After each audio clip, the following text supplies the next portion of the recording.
And we're back to learn CapCut in here, day 61. Let's just say you've got a couple of clips and then you want to add transitions. I've already shown you can go to transitions, type in fade, and then use, for example, the black fade.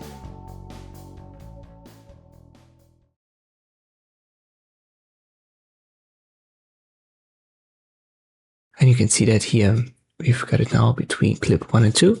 And then you have to go about it. So one clip at a time, you add it, and you can see if you have like 100 different clips and segments for your footage, that's going to become very tedious.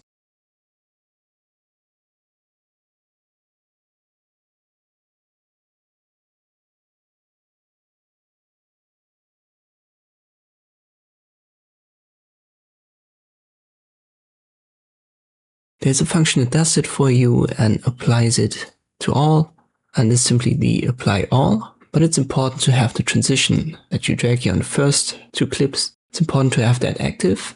When you've got it, just left click on it in the timeline, and when you've got it right, you can see transition in the top right, and then use apply all and watch what happens to the other clips. So this transition is now added to every single clip right here.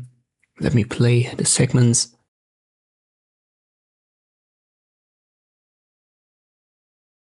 Here you can see it again. And here between 3 and 4 as well. As I've said, it's not everywhere where we had 2 clips basically with the jump cut. And this is what this apply to all feature in CapCut is for. I hope this video was helpful. Thank you for watching, and I'll see you next time.